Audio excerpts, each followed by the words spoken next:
So, Destin Thibodeau, thanks for doing this, man. I'm excited to talk to you. You're I guess a business leader or martial artist. You sent your bio, very impressive stuff. So thanks for doing this. Yeah, no problem, man. Happy to be here. Yeah. So where are you from originally? I'm from New Orleans, Louisiana. Yeah. How long do you live out there?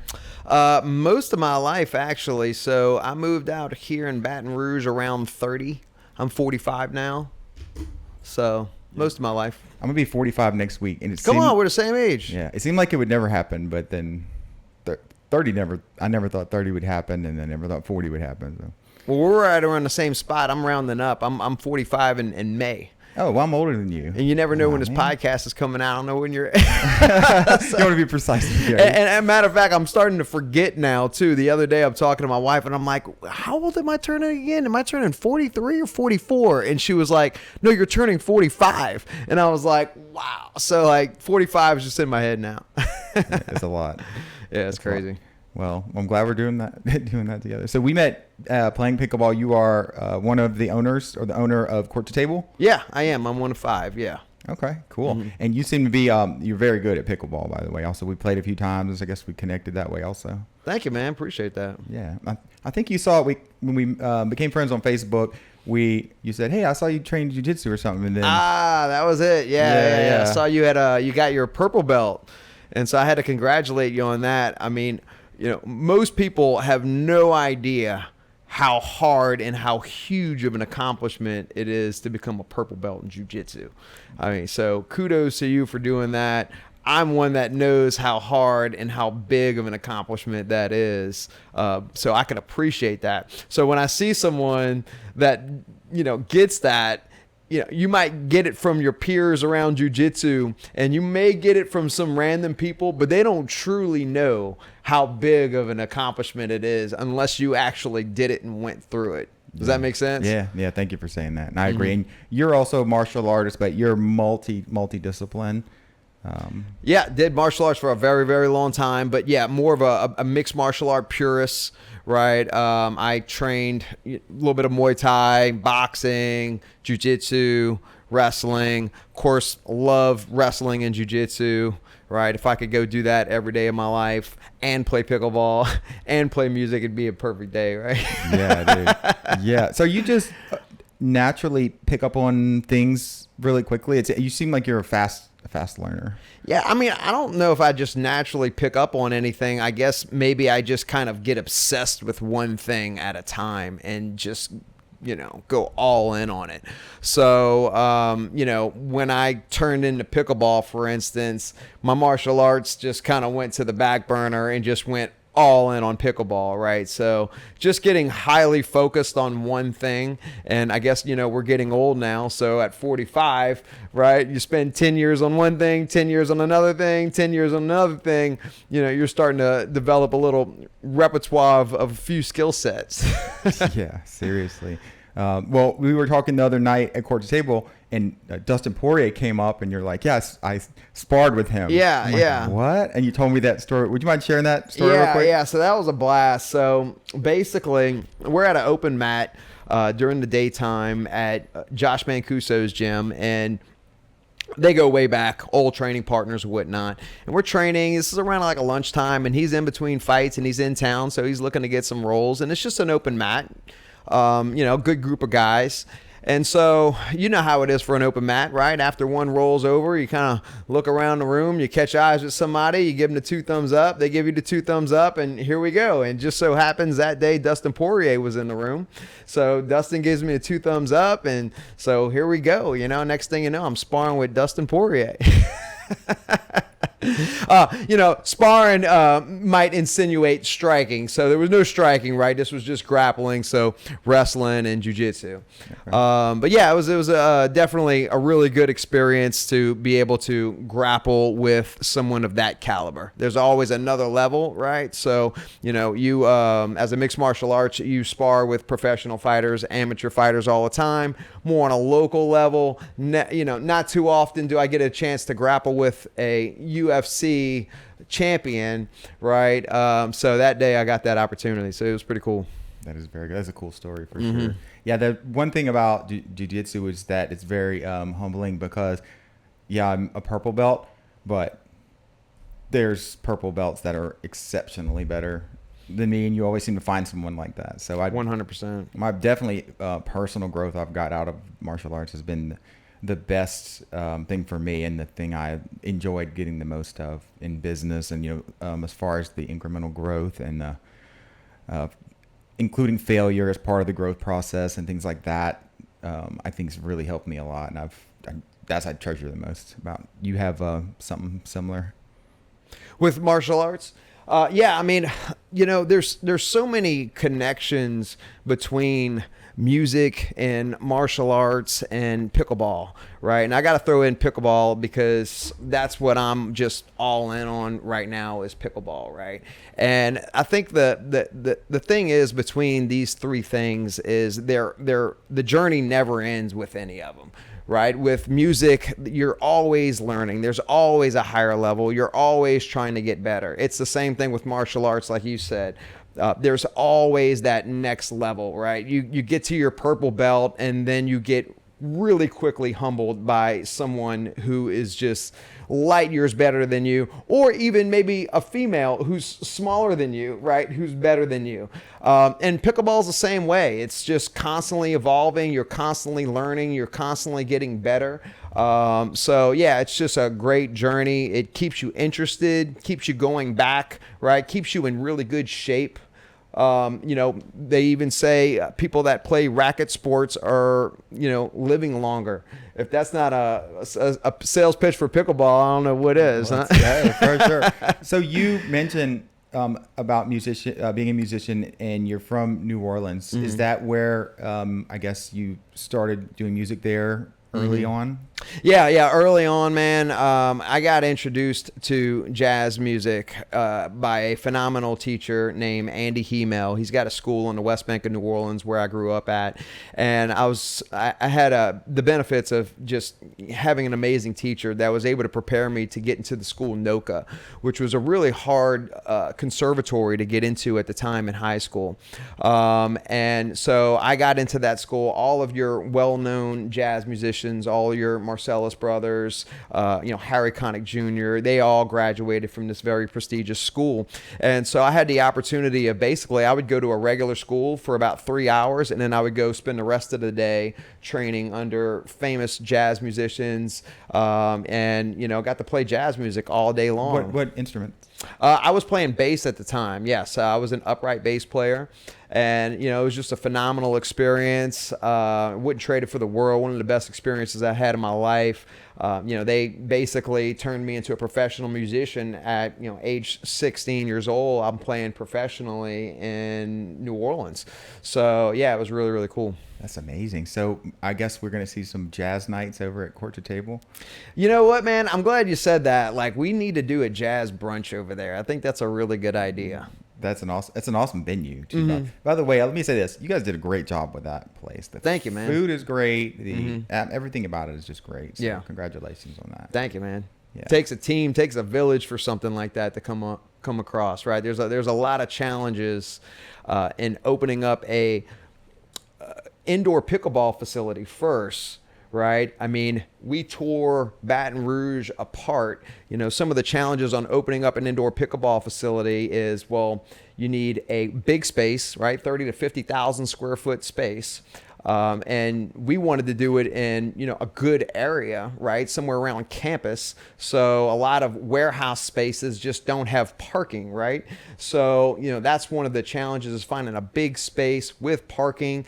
Believe it or not, the columns have to be in the right spots. Otherwise you lose a lot of square footage. A lot of people, they walk into a pickleball facility and you're like, oh man, they should have did this and this, and they don't realize the layout of the columns dictate you don't think about how you can do. Yeah, you can't have a pole in the middle of the court. I can't tell you how many places we had to walk away from because the columns of the place were just not in the right spot. Not only that, is ceiling heights. I mean, we went crazy just finding places with the right ceiling heights. I became an expert on ceiling heights. I could walk into any ceiling at any point in time and tell you, oh, that's 14 feet, that's 16 feet. Yeah. I mean, that's how crazy it was just trying to find a place. And that was one of the big challenges of starting up an indoor pickleball place. Now, opening up an eatertainment featuring pickleball is a whole next level on top of that, Craig. We hired over 200 people within 2 weeks span. Now, if they had a way to take a bet against that, I think I would have bet against us on that one. I don't think anybody thought we were going to make that happen, but we were able to make it happen. We had a great team, great plan, and great city that gathered behind us, and we were able to execute it. Well, congratulations. So that's amazing, and I love that. So do you have plans to expand that? Well, we want to get through spring, and we like to get through another summer and see what 1 year looks like. But I think there's definitely a possibility. Yeah, you own all that property around it. How far does the property go? So yeah, we've got about 4 acres. We've actually expanded the parking lot twice since making the initial purchase of the real estate. So we got the front land in front of it. There is some available property on the side of it, though. Yeah. So you seem like a natural entrepreneur. Is that something that runs in your family? Did you witness that from your parents, or where'd you get this? I would say so. I mean, I think that there was definitely some inspiration there. My mom ran a dancing school. My dad owned a business as well. So there was definitely some encouragement there on, learning how to go about doing that. And, encouragement and support is everything. You've got to have that. And I was blessed to have parents that were just like, hey, whatever crazy idea I came up with, they were behind me, and they would support it. So without that, I don't think that, anybody can. It'd be really tough, right? Support's a big thing. Yeah. Mm-hmm. So, your mom owned a dance school, so do you know how to dance very well? I'm sure. So believe it or not, I didn't gain anything from that. But when I was younger, I did a little bit of breakdancing for a while. Really? Yeah. I was big into breakdancing for a while. You were the coolest kid in school. If you could breakdance and play jazz music. Yeah, this is a very long time ago, Craig. This is 25 years ago, so I haven't spun on my head in a long time. But definitely had some fun doing that back in the day. That's unbelievable.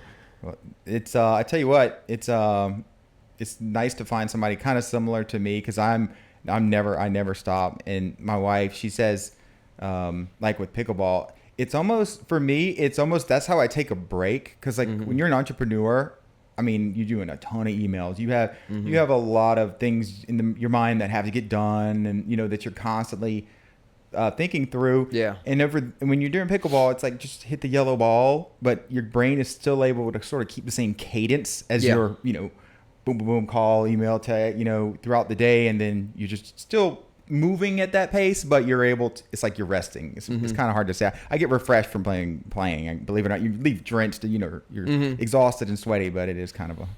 Yeah, so, going back to the wife thing, as an entrepreneur, you got to have a supportive wife that is a certain type of wife that understands who they're married to and who they're dealing with, right? I think one good thing about the situation with my wife is I was already kind of in that world going into it, right? I could imagine there being a lot of challenges for some, small business owners wanting to, change and go into that route while into a marriage. But the thing that I don't think is spoken of that much about what a wife does is gives the person time to think, right? Gives them space, takes things off of their plate, right? So if it wasn't for my wife taking care of the laundry, running the kid around, doing a lot of little knick-knack things around the house and different things like that, I wouldn't have the space to really gain clarity and do all those extra things that come with having to create a business, right? Because it's not you wake up and you've got a dead set agenda, right? A lot of times you're trying to figure things out. You're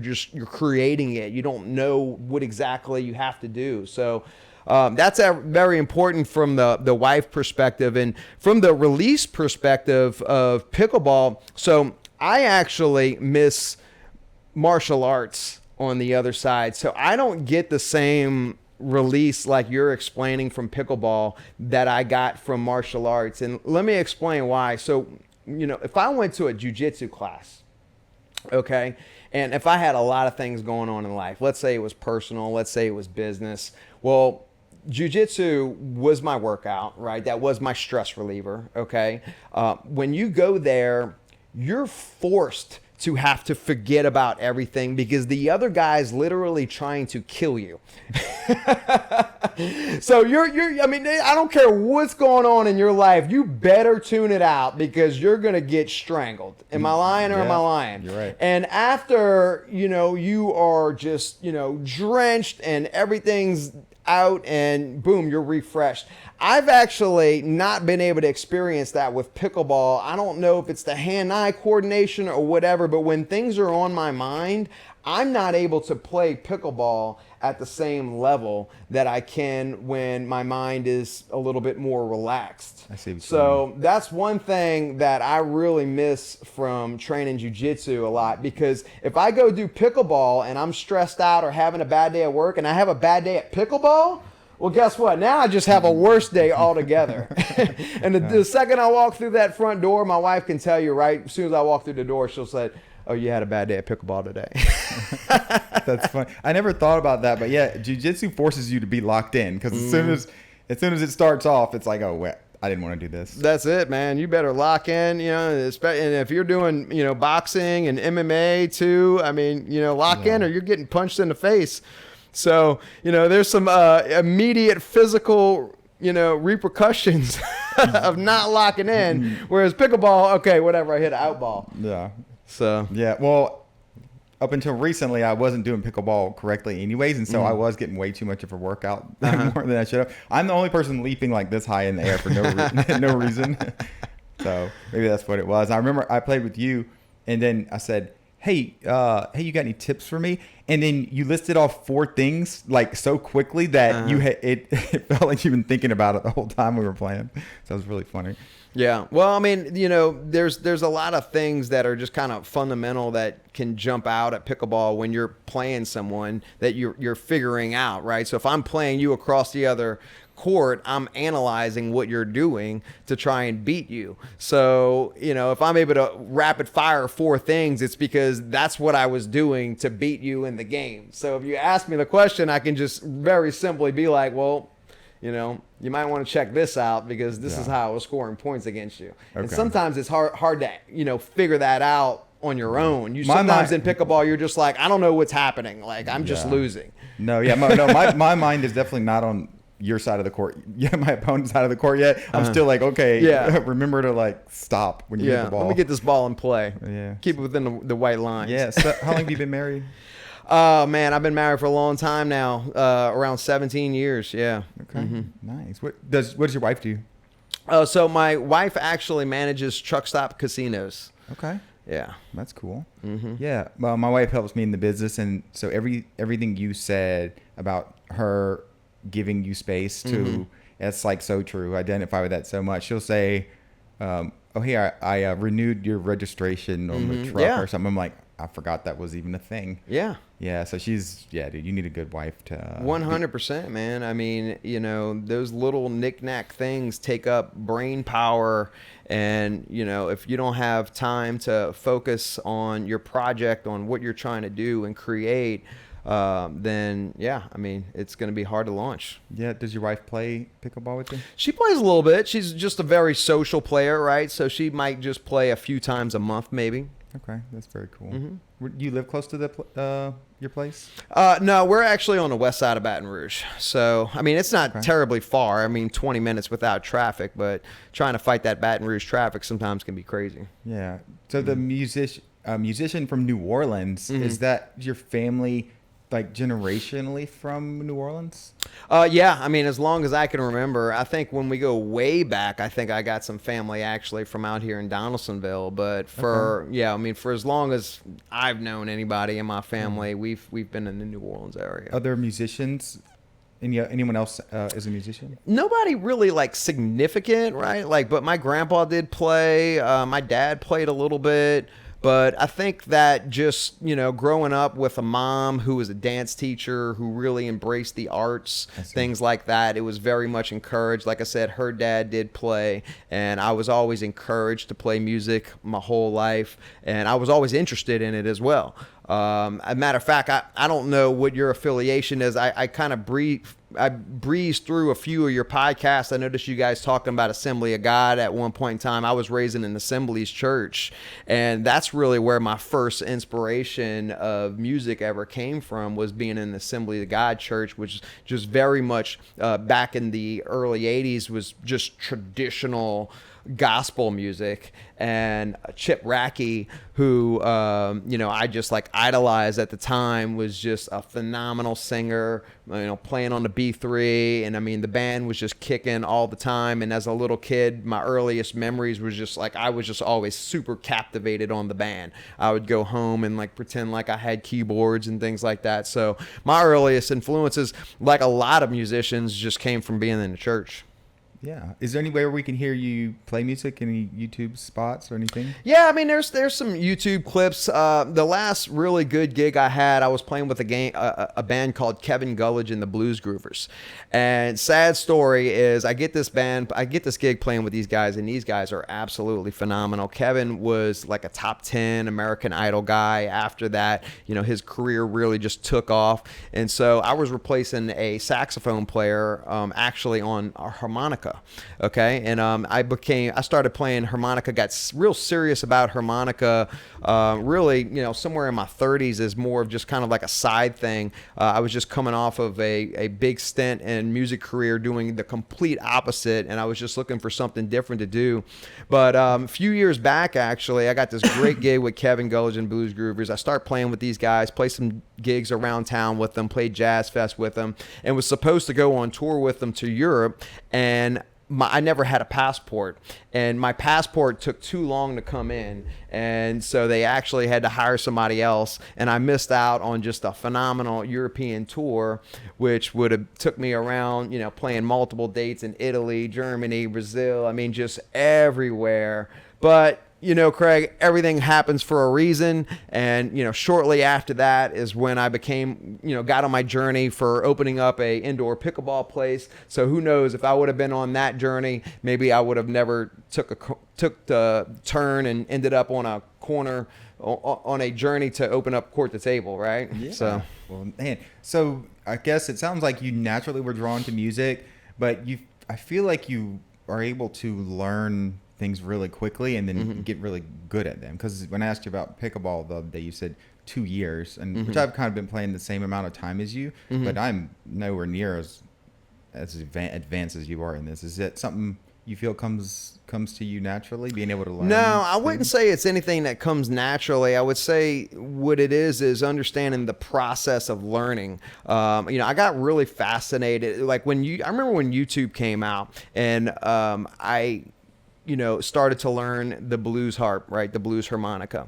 I was just amazed at how much information there was being put out there and how fast I could learn something now. So, going back into the 90s, right? As a bass player, if you wanted to learn how to do anything, let's say like a slap technique on the bass guitar, right? Typically the process was you listen to something on a record, maybe you slowed it down. It took you hours and hours and hours to try and figure it out. Maybe you heard about a bass player that was playing on Frenchman Street somewhere. You'd go to the gig, you'd wait for them to come on break, and then you go and aggravate them about how to do it. And then nowadays, you can just go on YouTube and type in slap bass and just get 100 people teaching you exactly how to do it. So when I discovered that on YouTube, I really was able to elevate and learn the harmonica really fast and become a professional harmonica player at a pretty high rate. And I think that it's just really about learning the process of practicing and then applying that from one skill to the next. There's a huge difference. Like a lot of people, playing music, they don't go anywhere because they're playing at the house. There's a difference between playing and practicing, and that's the big difference, right? Are you practicing or are you playing? Right? And the jazz heads used to call it, the woodshed, right? You go into the woodshed, you're shedding, right? But there's a huge difference between practicing and playing. And I think just kind of taking that process of learning music, of learning martial arts, and then applying it to a new skill like pickleball, helps accelerate the learning process. Wow. That's amazing. What time do you go to sleep at night? Do you stay up pretty late? Yeah, man. So, being a musician, naturally, I'm a night owl. So yeah, I mean, I tend to stay up pretty late. I mean, we did late sessions back when, I worked as a musician. So, yeah, I'm definitely not an early bird by any means. Yeah. Okay. You just seem like you got a lot of irons in the fire and you're doing a lot of things. So I was curious. Not really, Craig. I really don't have a lot of irons in fire. I think it goes back to, age, right? Like we're kind of talking out of timeline here, right? I see. So honestly, right now, I don't have that many irons in the fire. I am really purely focused on my next project, which is Olliot, which is going to be a premier gear and apparel company coming out for pickleball. Hopefully looking to launch at the earliest fall of this year, at the latest January of next year. So that's where my main focus is right now. Obviously, we've got Court to Table going on, but Court to Table's got an amazing management team behind it. So, we've got, that whole thing running on its own. So now I'm really focused on the project right in front of me. Mm-hmm. That's exciting. So what is this brand? What's your vision for it? So Olliot was really created to be a premium pickleball brand. And if you could imagine where performance meets lifestyle, right? That's ultimately what we're trying to accomplish here. Yeah. I've always thought that it would be, you have to change your shoes and to go play. But some of the things are nice. Like you could wear that every day. It'd be nice to have clothing attire or even bags and things that you could use in everyday life, but also sort of. Absolutely, man. And I think that's definitely what we're trying to accomplish. Yeah, no doubt. Nice. How far along are you in that process? So Olliot was originally scheduled to launch mid of last year, actually. And some things actually came about that were some opportunities for the company and put the launch on hold to explore these opportunities. So 6 months passed, some of those opportunities dissolved, and I was brought on to the company in December last year, really January this year, as the president of the company, to just move this thing along, get it off the ground. So one of the big things is why it's taking time, even though that they were ready to launch mid last year, is everything's evolving in pickleball so fast, right? The paddle technology is just really moving along at light speeds. Okay, so what was okay to drop and launch with paddle wise spring of last year is not necessarily okay to drop this year. So we had to kind of go back to R&D mode, back into developing new paddles and things like that. So yeah, once we get that stuff done, and it's a process, there's a lot of challenges with it, but once we do it, we'll be launched. Like I said, line in the sand, I think would be January 2027. Yeah, we've spoken before about the 10X stuff, and you said you were part of that early on. No, I think you're talking about Hormozy. Yes. Alex. Yes. Yeah. So interesting story. So Alex actually got his start in the gym business. So I was in the gym business for over 10 years as well. And I was actually one of his first 10 people in his mastermind. I think I was like the 6th or 7th person. So you already owned a gym? At Yeah, that point? yeah, I had already owned it. Already had some success in the gym business, but was just looking to, expand and learn more. And, some of the things that he was teaching seemed to be, really hot at the time. He was doing some innovative things. I thought I could learn from him. But yeah, just to show you how far back that goes, he had an entry-level program that his wife was the one that actually pitched me, Layla, and he's the one that actually pitched me his mastermind program. So yeah, and I was one of the first people, and so I got to witness him just like become like an overnight millionaire. It was pretty crazy. Wow. And he was able to help you scale your gym business? Did you end up opening multiple? How does that work? So I was already in the process of scaling, but I believe that you don't ever want to get complacent in business, right? You just don't ever want to get complacent in life, period, right? Not just business, with anything, whether it be your wife, your kids, or anything. So I was just, constantly just wanting to learn, right? And so I seen him doing some of this stuff. Some of my competitors were doing some of of the stuff that he was doing. So just to stay in tune with what was going on, I just basically, got into it myself just to kind of learn, and see what I could take from it. And that's so cool.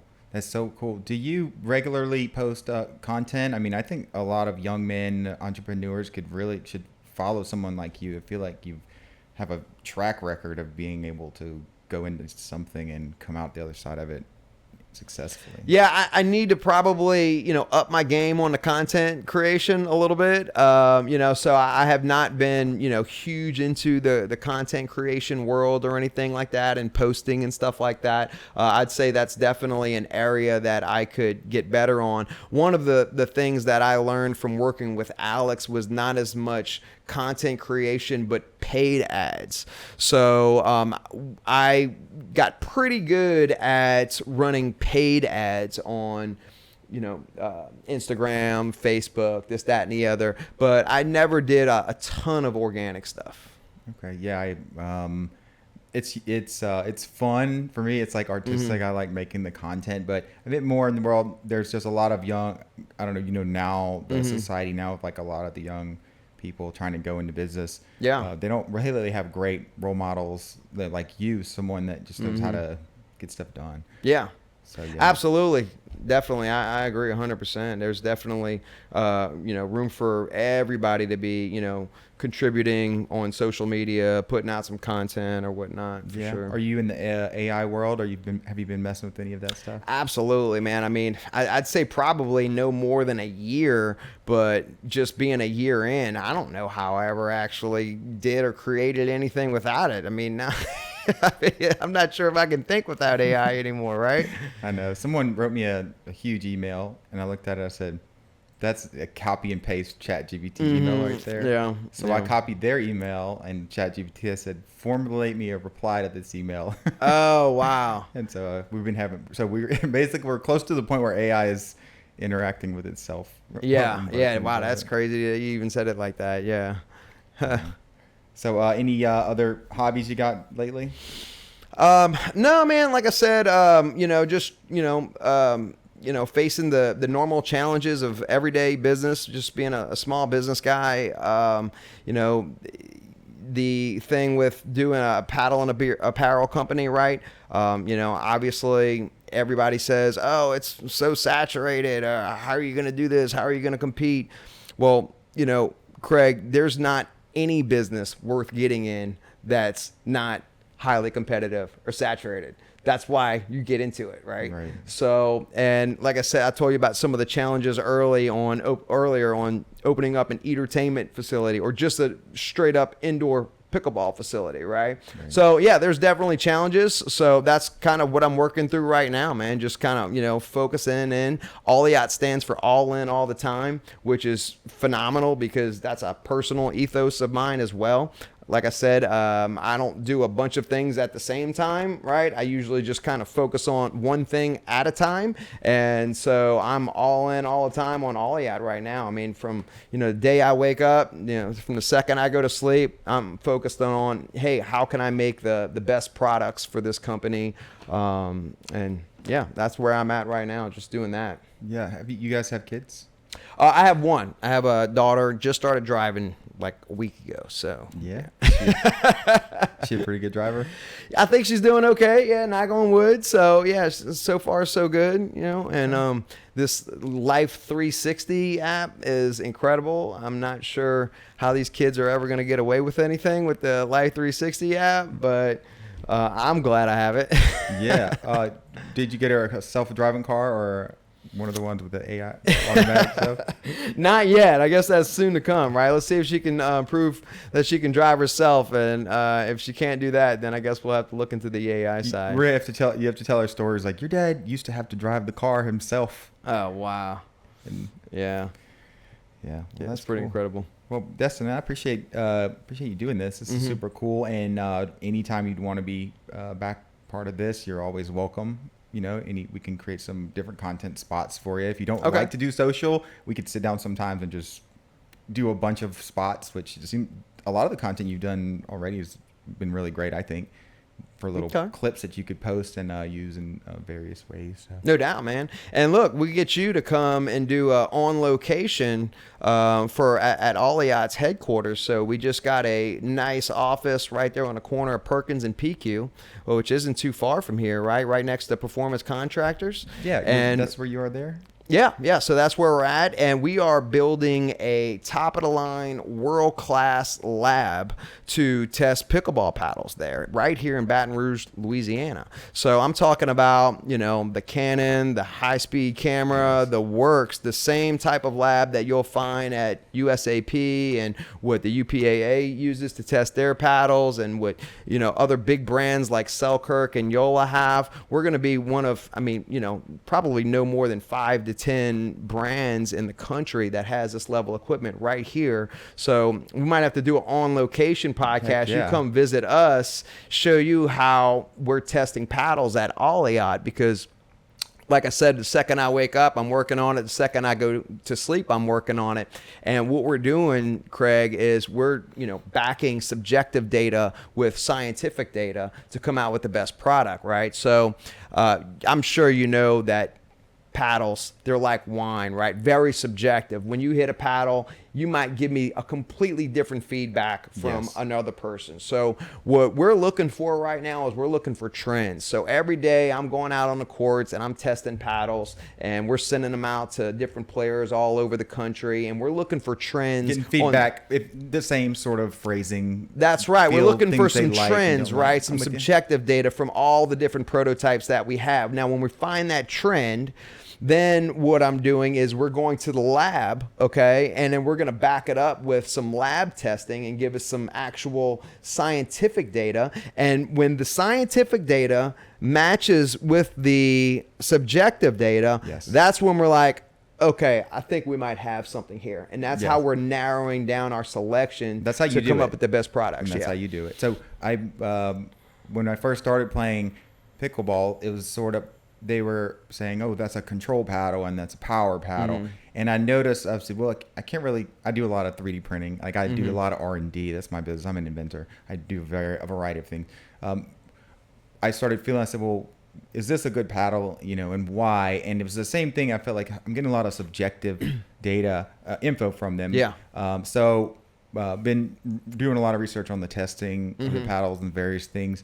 And I started 3D printing paddles. I'm 3D printing an edge guard right now, and I'm making some slots. I'm doing making it out of polycarbonate. Okay. So I'm gonna shave about 50% of the weight of a current edge guard, and I'm building in some sliders for weight that are sort of flush mounted with the edge, and that way you can sort of real time adjust sort of that stuff.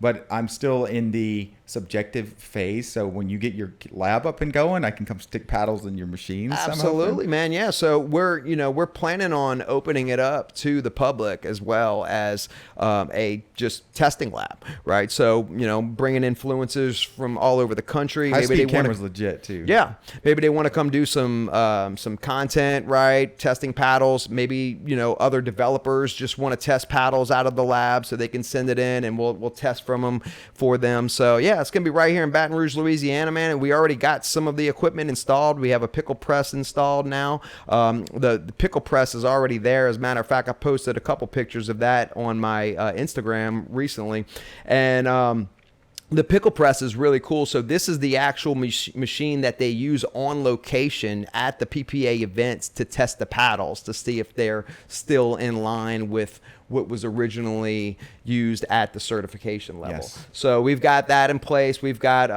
the MOI measurement tools. We've got the Canon coming in a couple weeks. The camera, well, what's the frame rate of the camera? Did you order that yet? Yeah, so it may be a Phantom. That might be the brand is a Phantom. But going back to what you're developing, yeah, it sounds like I got to probably, get you in a room with my product developer and, show us, what you're doing, because that sounds really, really interesting. Yeah. But yeah, I mean, it's exciting to be able to bring, a facility like Court to Table to Baton Rouge now. Now we've got that, and now next goal is, hey, all right, cool, awesome. We're bringing this high tech lab with cool. pickleball testing, right, and hopefully bring some really quality equipment, based right here in Baton Rouge, Louisiana. That's really excited. So when I started 3D printing whole paddles, and I was trying different materials, ABS, different, and I would take it to the pickleball place, and we would play with it, and it would break, or and so I would redesign it, and I would print a new one, and I finally did print one out of polycarbonate, which is like bulletproof glass material. It was polycarbonate and like 20% carbon fiber, and I was hitting it. I mean, it was working so good. It wasn't working good compared to real paddles. It was this junky prototype thing. Yeah. But anyway, I got harder and harder until I swung the thing as hard as I could, try to get a really hard shot. The paddle broke in half, and it fell on the ground and came up and hit me in the crotch, and like 40 people started laughing at me on the side. Wow. And that was the last time I printed a paddle. But I think I'm over that now. And so I'm ready to get back in. Yeah, you must have not had it thermoformed. No, it was janky. I like to prototype quick and to get stuff out there. But I do have a few different ideas. And then one thing I think should exist and doesn't exist is a ball, like a portable ball tester. What I built. Yeah. So like I saw a commercial from the 1970s for a Penn tennis balls, and the commercial was, we're dropping tennis balls off of the skyscraper. Yeah. And they had a camera view that every ball bounced to exactly the same spot every time they dropped. That's how consistent their balls were. And I'm thinking, pickleball, you can pull balls from the same pack and they're all different. Right. So I made a portable tester where you can test the like the springiness of the ball, and then you can test the roundness of, they have various things you could test in it too. And I made a little quick one, and it was kind of cool, but I think it needs further development on that. I just kind of put it on the side, but until the balls come up to like a quality standard like tennis balls did, I think that would be a very helpful thing, because you got this very nice paddle, and then who knows what ball you're about to play with. Yeah, 100%. There is slower balls and faster balls, and I understand that, but the consistency between the balls is much worse than I realized. Even as you can take them out of the same package, and one of them will be more bouncy than the other ones in the same packaging.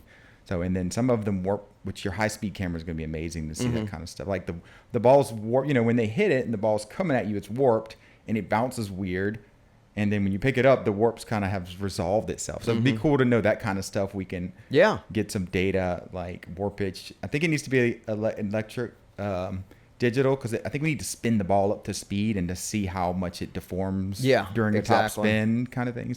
So before I go today, I've got some prototype balls in the car that we're still working on, but they are already USAP approved. Okay. I'm going to leave you with some balls before we go, just so you can just kind of check them out, because we still have a lot of work to do. It's still a prototype, but so I'll leave you with some of those balls so you can kind of give me some feedback. But kind of going back to what you were saying about the paddle and how you're working on the technology, it reminds me so much, and you understand martial arts too. So pickleball is in such an exciting state right now. It reminds me so much of martial arts. When I got started in martial arts, 15 or so years ago, it was very much how pickleball is now. Just everything was very new. Everything was elevating really fast. The technology from techniques was changing really quick, just like in pickleball, right? Like in pickleball 2 years ago, two-handed backhand was like a rare thing. Now, 2 years now, if you don't have a two-handed backhand, you're really not, on your game yet. There's probably one player on the tour without a two-handed backhand, right? So that just kind of shows you how fast everything's evolving from just techniques.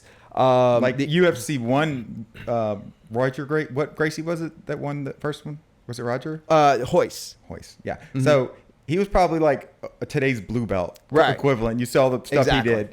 Yeah, that's a great way of putting it too. And so 2 years ago in pickleball, a 4-5, right, would be a 4-0 now. If that 4-5 2 years ago hasn't gotten better in 2 years, he's really a 4-0 now, right? And just, to exactly what you're saying, a black belt, 15 years ago in jiu-jitsu would maybe be a purple belt now, right? It's just evolving so fast. The other thing too is just, the seeing more players. I mean, Louisiana's really behind in pickleball right now, Right. but obviously, we're doing everything we can, right? You testing paddles and, us creating pickleball facilities and courts, this, that, and the other. We're doing everything we can to catch it up, and we're doing a good job. But so when you look at pickleball, let's look at it like this for a second, Craig. All right, so let's look at jiu-jitsu and let's look at pickleball, okay? So let's go ahead and compare the belts with rankings in pickleball for people at home that don't know. So you got white belt, let's call that a 3-0, okay? Then you've got blue belt, let's call that a 3-5. Then you've got purple belt, let's call that a 4-0. And then you've got brown belt, 4-5, black belt, 5-0. Okay, this is a great baseline to start from, okay? So when I started doing jiu-jitsu, a purple belt, which is you, was like a god. Like, they were very rare, right? If you heard of a purple belt in town, you'd be like, holy cow, there's a purple belt in town, right? I mean, I remember seeing Rico Rodriguez get his purple belt before, you know what I mean? Like, he was a champion at the time. I mean, this was a long time ago. He lived in New Orleans, right? So it was very rare to see a purple belt. Typically, you got ranked from a purple belt. You got your first belt from a purple belt, or you learned from a blue belt, or you learned from even a white belt with a few stripes. So go back to 2 years on pickleball, and like a 4-0, right, which is equivalent to a purple belt, was kind of rare, right? Like, there weren't that many 4-0s. Here we are 2 years now, and there's a ton of 4-0s in pickleball, and here we are now in jiu-jitsu, and you're a dime a dozen as a purple belt, and now you see even black belts everywhere when you go on the mats. I mean, there were never any black belts, right? Yeah. That was a very, very rare thing. Tim Crater was the first one in Louisiana, and they were very sporadic, and then all of a sudden now you go to a gym and it's not uncommon to see a few of them. So there's so many relations to it, from the technology, the techniques evolving, just from the people involving and the skill levels, right? It just reminds me, there's a lot of connections with martial arts and what I'm seeing in pickleball. It's the same story, just a different sport, right? Yeah. Yeah. Do you I'm sure you understand the growth rate of pickleball, I guess, since it's a business. Is it something that is continuing to grow percentage-wise, or is the percentage increasing? Would just say 10% more people started playing pickleball this year, and the year before it was only 8%. You understand what I'm saying? It's still growing like crazy, right? I mean, obviously we've seen some crazy growth. Let me tell you an interesting stat here. You could have purchased a MLP team in 2020 for $100,000, and now they're going for over $10 million, right? So even the growth of professional pickleball, I'll tell you some of the real opportunities in pickleball right now, that what's happening is in the junior space, right? So pickleball originally started growth in 60 plus, then it made its way to our age. Now it's making its way to these juniors. Louisiana's still behind, but if you go to some of these PPA events like around the country and you see some of these juniors, Craig, these juniors will wipe the floor with our top adults. It's crazy. These kids are so good. And that is where I think you're going to see the next explosion. I mean, I remember watching these kids play, and I had a vision watching these kids play. It was so awesome. They would, in between matches, all these kids would just jump on a court, and two of them would be playing referees. They'll be making up games like 3v3, just the same way that we were making up games, hitting wiffle balls in our backyard when we were kids with baseball. I'm seeing this with pickleball now. So I think in the future, you're going to see pickleball, just even for the juniors, get ingrained in American culture and just be a big thing. I think you're right. Well, Destin, thank you for your time. This was great. Yeah, man. Thank you, man. I'm always about coming on and talking some pickleball, martial arts, music, whatever. Thanks, bro. All right. Thank you, man.